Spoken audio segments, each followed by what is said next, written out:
welcome to my channel on the best of fantasy. Today I am doing the mid-year book Freakout tag because I was tagged. I know it's probably a little late for this, but I was tagged recently and I like to honor it when I am tagged, so I am and be a friendly booktuber. So I'm going to do this tag. I was tagged by the wonderful brothers Gwyn. So thank you, Ed and Will, for tagging me on this, and it was fun to watch their version of the tag, which I will link in the description below, because they are as unfamiliar with tags and those sorts of things as I am. It was a lot of fun to watch them try to work their way around the terminology. I really loved it when they kept saying that Alex Nieves had nominated them to do the tag, so that was very cute. But yes, I was tagged by these guys, and so I'm going to do the tag. And so here we go. Question number 1. Best book you've read so far in 2021.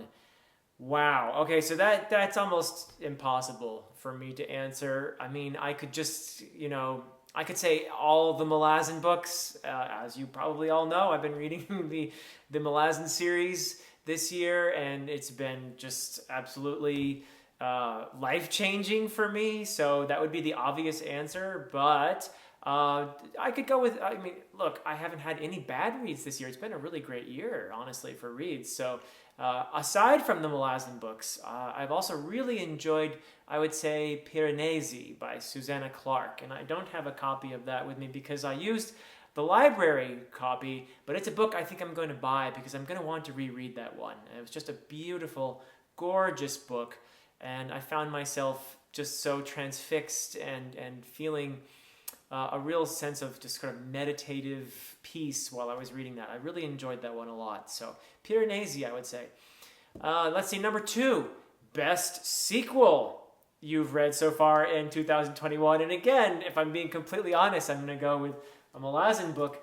And sequel, I'm going to take sequel to mean the second book in a series, although I guess that's not necessarily the case. But so if I'm going with Malazan, Dead House Gates, for sure, is a tremendous sequel.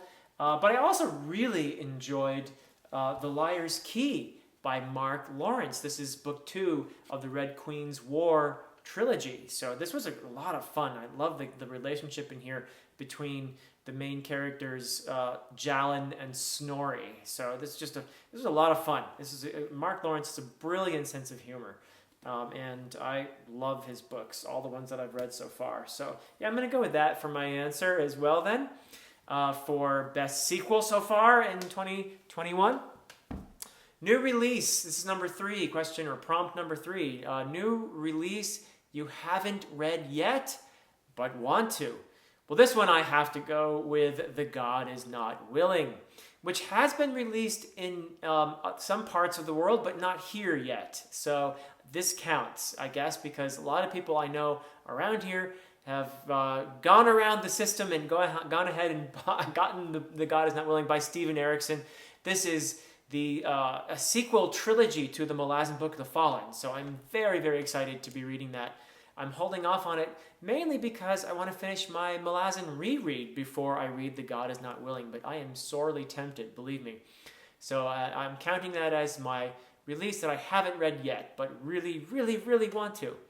So for number 4, slightly different question, most anticipated release for the second half of the year.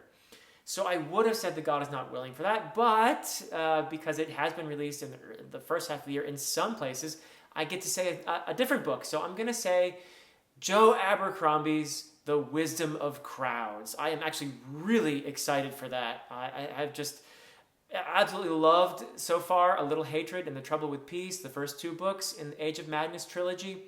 And I've loved everything that Abercrombie has written in the First Law world. I think he's a top 5 author for me.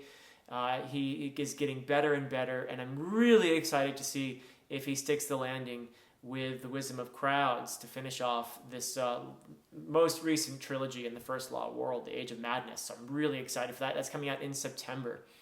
So yeah. Number 5, biggest disappointment.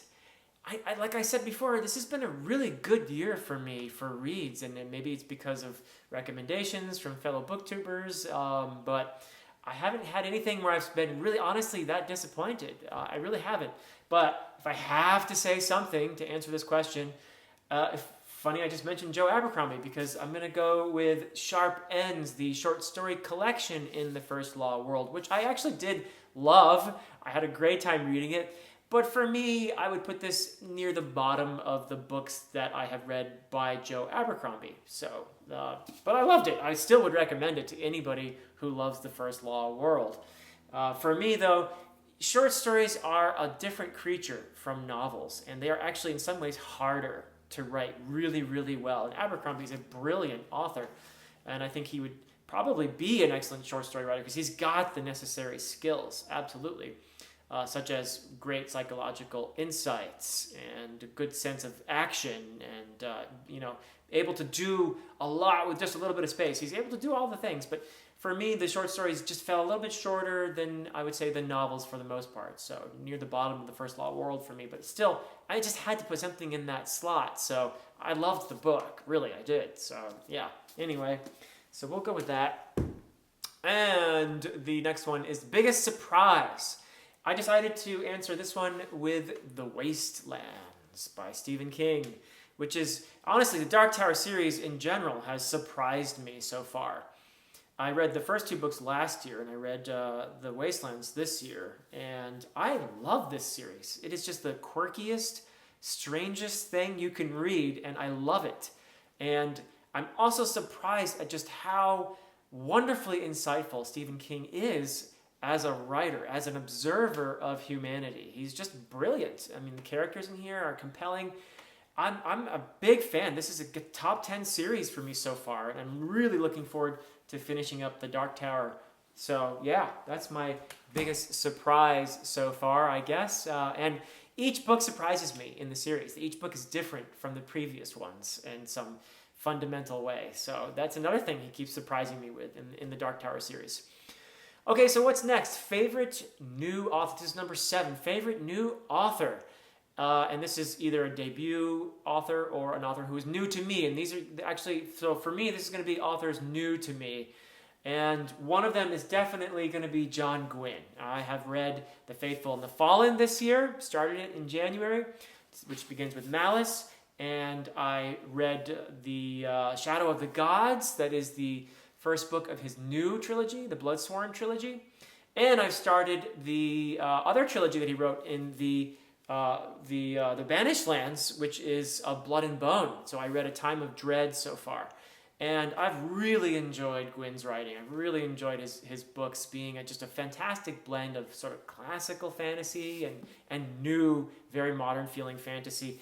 I love that Gwynne is so wonderful about, his nods to older fantasy and to his inspirations and his nods to ancient lore of various places, Celtic and Roman and Norse, and just, I love all that. That's stuff that just really gets me going. So I've had a blast reading John Gwynne's books.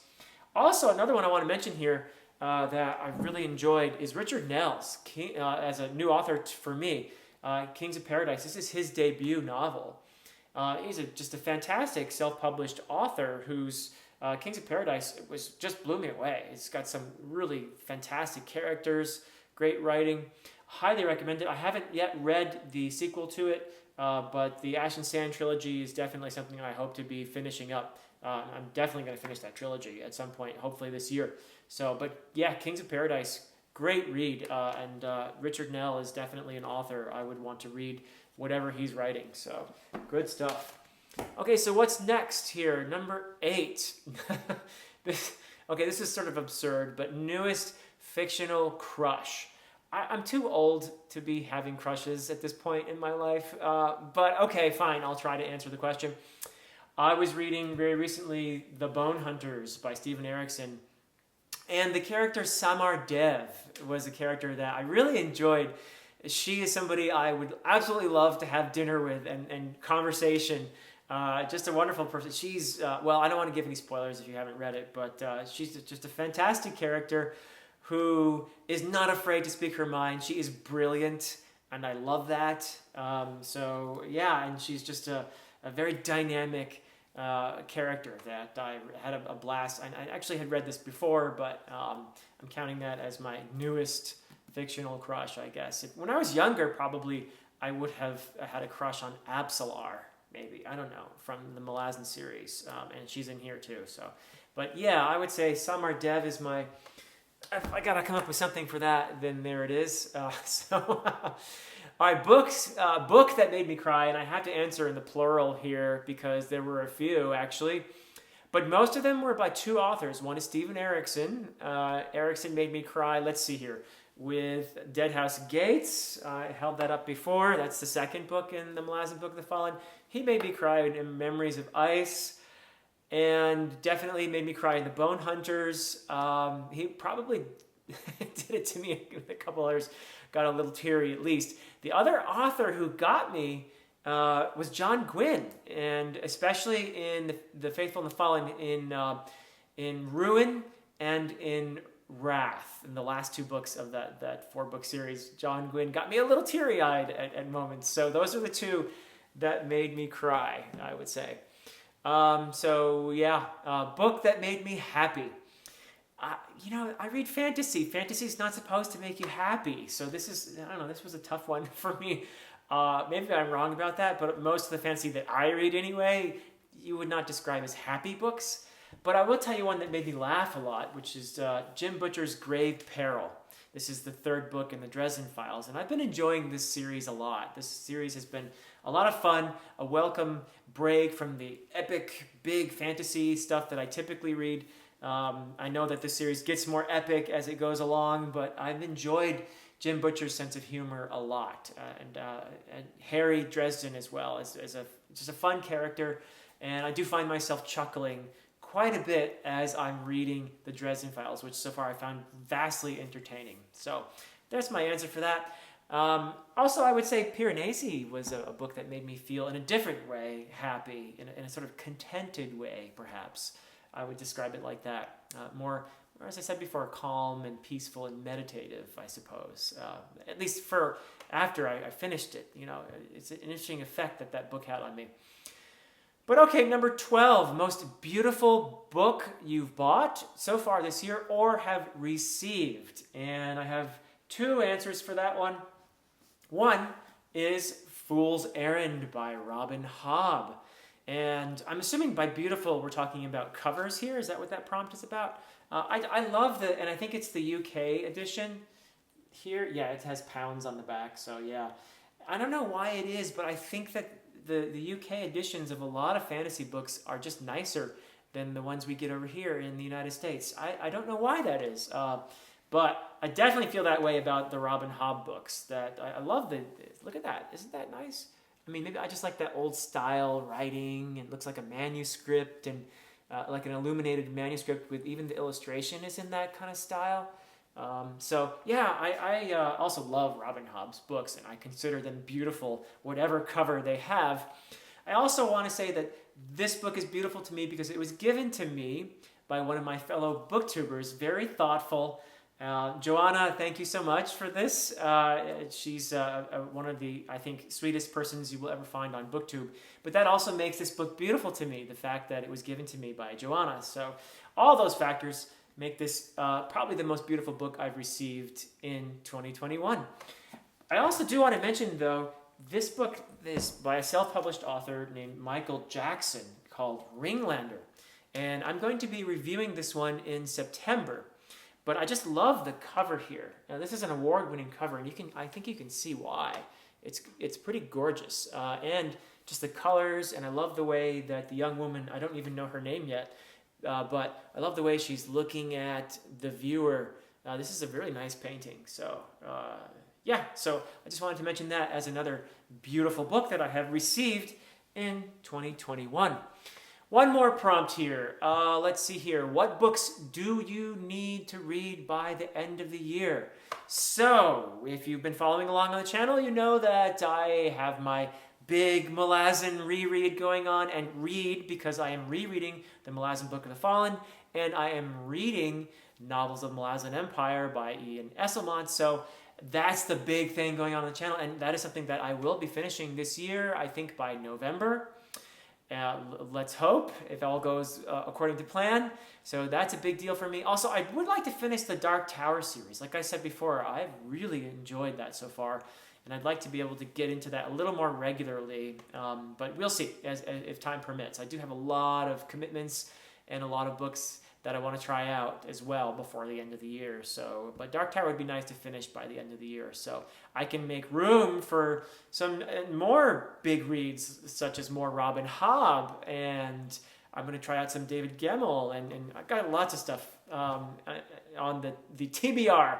So I'm very excited for all of it. But yeah, so this is my version of the mid-year. I wasn't really freaking out at any point, I don't think. And are you supposed to freak out when you do this tag? I'm not sure what that's all about. Are you freaking out because you haven't read enough books yet? I don't know. Anyway, I'm not freaking out. I'm happy. It's been a great a little more than half of the year at this point. So, oh, and I almost forgot. I'm supposed to tag somebody, right? So I am going to tag someone who I believe will probably not do this tag, but it amuses me to tag him because I know it will make him grumble. So I am going to tag AP Canavan at A Critical Dragon. I know AP, you probably won't do this. AP, he's probably less likely to do this tag than I am to shave off my beard. So it's just probably not going to happen, but it amuses me. So I'm tagging you, AP. So thank you so much for watching this, and I will be doing a review very soon of the Dreams of the Dying, which I've been enjoying immensely so far. Wonderful self-published book. So I look forward to telling you guys about that in the very near future. Until next time.